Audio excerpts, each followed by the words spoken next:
ta'ala wal iyadzubillah min dzalik.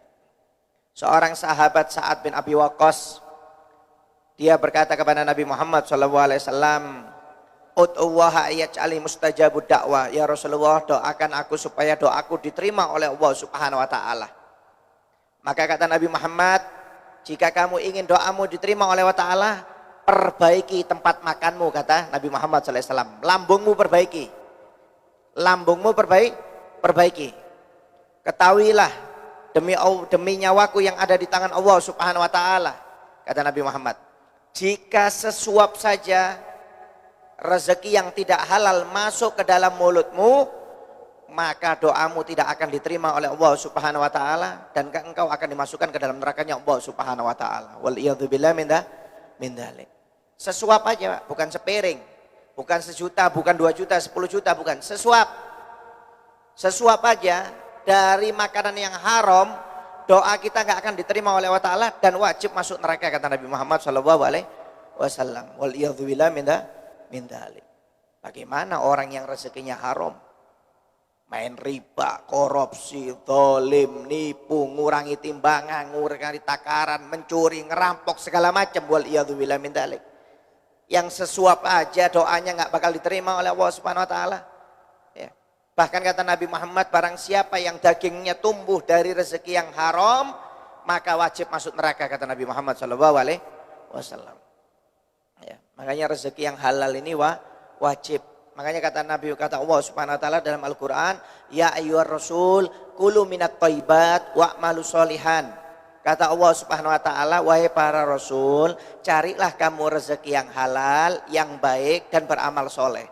Allah tidak menyuruh kita amal soleh dulu, bukan nyuruh kita sholat dulu, bukan nyuruh kita baca Quran, bukan nyuruh kita puasa, bukan nyuruh kita dzikir. Suruh cari rezeki yang halal baru beramal soleh. Kenapa? Karena rezeki yang halal ini berpengaruh dengan amal soleh. Begitu juga rezeki yang haram juga berpengaruh dengan amal soleh. Bahaya. Ya. Kata Nabi Muhammad SAW, man akalal halal ta'at jawarihu sya'am abah. Wa man akalal haram asot jawarihu sya'am abah. Kata Nabi Muhammad, barang siapa yang makan makanan yang halal, mau nggak mau anggota tubuhnya akan mudah beribadah kepada Allah Subhanahu wa taala, dia akan mudah berbuat taat. Mau nggak mau, Pak. Kalau orang sudah rezekinya halal, mau nggak mau ini orang bakal taat kepada Allah taala, kata Nabi Muhammad. Tapi barang siapa yang rezekinya haram, makanannya haram, mau nggak mau orang ini akan mudah bermaksiat kepada Allah Subhanahu wa taala. Wal iyadzubillah min dzalik. Jadi otomatis.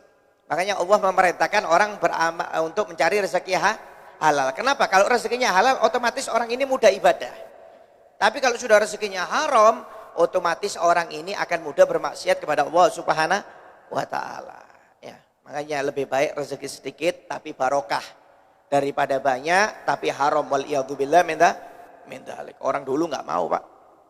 Berpengaruh dalam ibadahnya, itu berpengaruh. Sampai ada ulama besar, Abu Yazid Al-Bustami. Siapa yang nggak kenal dengan Abu Yazid Al-Bustami?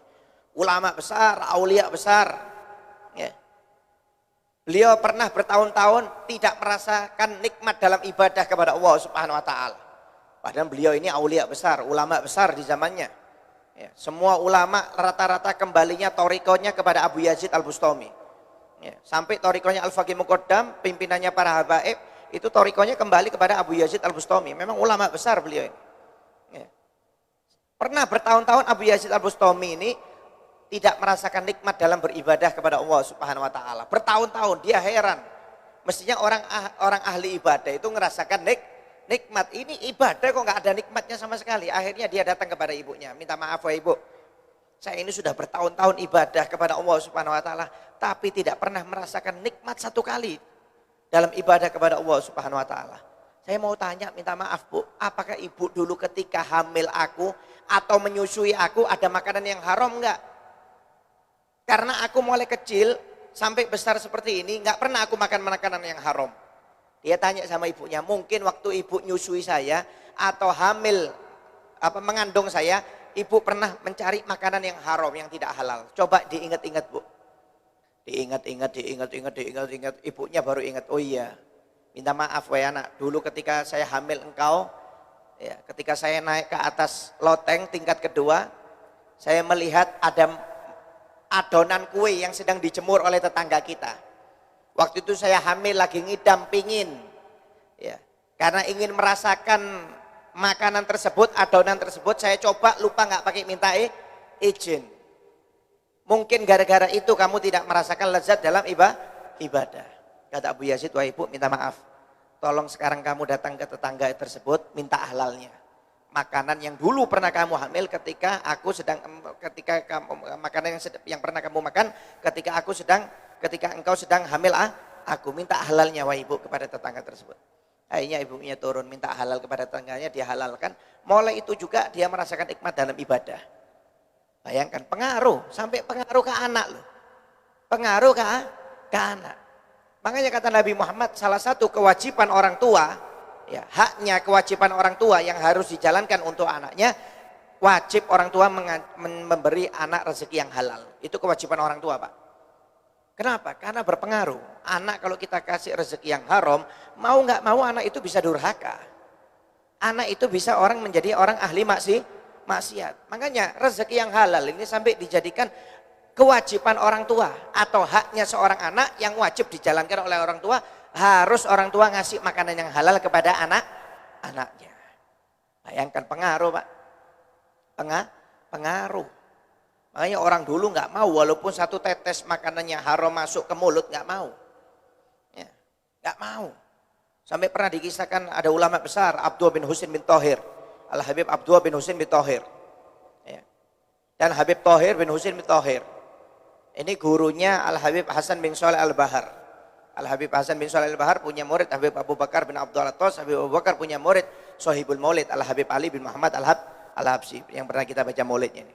Jadi Habib Ali punya guru Habib Abu Bakar bin Abdul Atos. Habib Abu Bakar punya Habib Hasan bin Shalih Al-Bahar. Habib Hasan punya guru namanya Habib Abdullah bin Husain Thohir. Habib Thohir bin Husain Thohir. Ulama besar, Pak.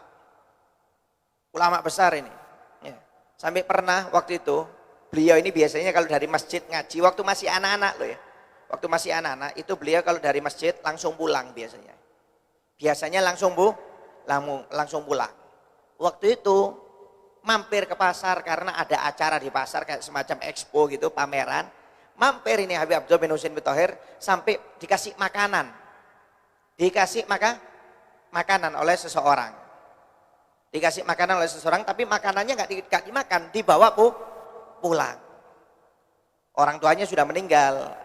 Beliau berdua ini ketika masih kecil dirawat oleh bibiknya, perempuan yang wali besar memang. Jadi bibiknya yang merawat beliau berdua ini sampai jadi ulama besar ini gara-gara bibiknya yang perempuan ini. Jadi biasanya mampir, ini biasanya langsung pulang dari masjid belajar ke rumahnya, ini mampir ke pasar dikasih makanan. Tahu ketika mampir dikasih makanan bibiknya marah. Bibiknya marah. Makanannya suruh kembalikan ke pasar karena apa? Bibiknya nggak tahu ini makanan halal apa haram. Subhat apa enggak? Karena bibiknya ini jaga ponakannya tidak boleh makanan yang haram. Disuruh kembalikan. Suruh kembalikan ke pasar, kemudian seminggu nggak dikasih makan ini, berdua ini. Seminggu nggak dikasih makan. Kenapa? Supaya dikasih efek jerah. Kalau berani mampir lagi, apalagi dapat makanan yang nggak jelas, nggak dikasih makan selama sebulan lagi.